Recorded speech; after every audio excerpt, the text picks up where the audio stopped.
നമ്മുടെ കുഞ്ഞുങ്ങൾ കരികൊണ്ടോ ക്രയോൺസ് കൊണ്ടോ വീടിൻ്റെ ചുമരുകളിൽ ചിത്രങ്ങൾ വരച്ചാൽ കൗതുകത്തോടെ നമ്മളത് കണ്ടുകൊണ്ട് നിൽക്കാറുണ്ട്.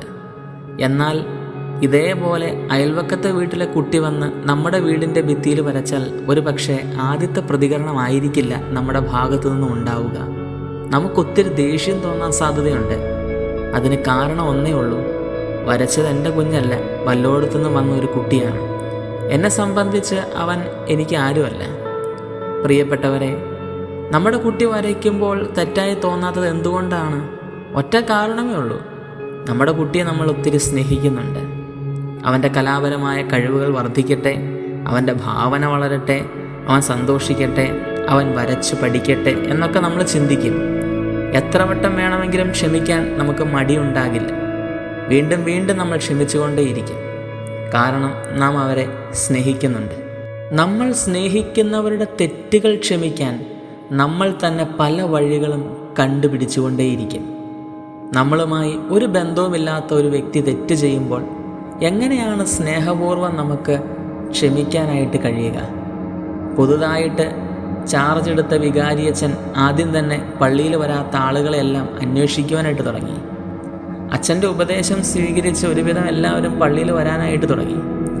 എന്നാൽ താൻ എത്ര ശ്രമിച്ചിട്ടും കണ്ടുകിട്ടാത്ത ഒരു കുഞ്ഞാടിനെ ഒരിക്കൽ ഈ അച്ഛൻ വഴിയിലൂടെ പോകുന്ന സമയത്ത് കണ്ടുമുട്ടി. കണ്ടപാടെ അച്ഛൻ അവനെ ഉപദേശിച്ചു, അടുത്ത ഞായറാഴ്ച തൊട്ട് പള്ളിയിൽ വരണമെന്ന് പറഞ്ഞു. എന്നാൽ അച്ഛൻ ഒരിക്കലും പ്രതീക്ഷിക്കുന്നത് പോലെ ആയിരുന്നില്ല ആ കുഞ്ഞാടിൻ്റെ പ്രതികരണം. പള്ളിയിൽ വരാൻ എനിക്ക് സൗകര്യമില്ല എന്ന് അവൻ അച്ഛൻ്റെ മുഖത്തടിച്ച് പറഞ്ഞു. തൻ്റെ പൗരോഹിത്യ ജീവിതത്തിൽ അദ്ദേഹത്തിന് ആദ്യമായിട്ടാണ് അങ്ങനെ ഒരു മറുപടി കേൾക്കേണ്ടി വന്നത്. അദ്ദേഹം ആ ചെറുപ്പക്കാരനോട് പിന്നെ ഒന്നും മിണ്ടിയില്ല. അച്ഛൻ തിരികെ വിഷമത്തോടെ തൻ്റെ പള്ളിയിലേക്ക് മടങ്ങിപ്പോയി. എന്നാൽ പിന്നീട് അച്ഛൻ ആ ചെറുപ്പക്കാരനെക്കുറിച്ച് കൂടുതൽ മനസ്സിലാക്കി. ചെറുപ്പത്തിലെ അമ്മ മരിച്ചുപോയി, ആത്മഹത്യ ചെയ്തൊരു സഹോദരി, പൂർണ്ണ മദ്യപാനിയായ ഒരു പിതാവ്. ഈ അവസ്ഥയിൽ വളർന്നു വന്ന ഈ ചെറുപ്പക്കാരൻ ഇത്ര നിഷേധാത്മകമായൊരു മറുപടി തന്നോട് പറഞ്ഞതിൽ അച്ഛൻ ഒരു അത്ഭുതവും അപ്പോൾ തോന്നിയില്ല. ആ നിമിഷം വരെ ആ പുരോഹിതൻ്റെ മനസ്സിൽ ഉണ്ടായിരുന്ന എല്ലാ വെറുപ്പും അവിടെ അവസാനിച്ചു. ആ ചെറുപ്പക്കാരനോടുണ്ടായിരുന്ന എല്ലാ വിദ്വേഷവും മാറി. അദ്ദേഹത്തോട് സ്നേഹം തോന്നി. പിന്നീട് പുരോഹിതൻ ആ ചെറുപ്പക്കാരനെ കണ്ട് സംസാരിച്ചു, അവനെ കൂടുതൽ ചേർത്ത് പിടിച്ചു. അവൻ ദേവാലയത്തോടും ദൈവത്തോടും ചേർന്ന് ജീവിക്കുവാനായിട്ട് തുടങ്ങുകയാണ്.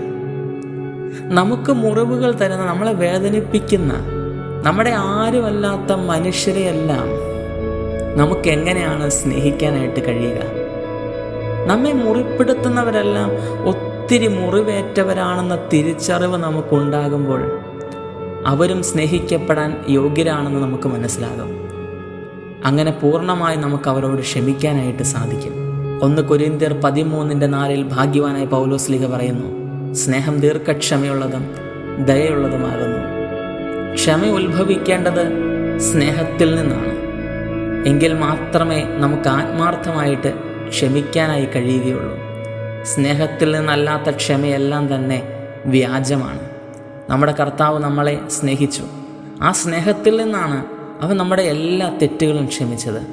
പക്ഷഭേദം കൂടാതെ എല്ലാവരെയും ക്രിസ്തുവിനെ പോലെ സ്നേഹിക്കാനും ആ സ്നേഹത്തിൽ നിന്ന് എല്ലാവരോടും ക്ഷമിക്കുവാനും ദൈവത്തിൻ്റെ പരിശുദ്ധാത്മാവ് ഈ ശുഭക്കോനോ ശുശ്രൂഷയിലൂടെ നമ്മെ ഓരോരുത്തരെയും സഹായിക്കട്ടെ എന്ന് പ്രാർത്ഥിച്ചുകൊണ്ട് നിർത്തുന്നു.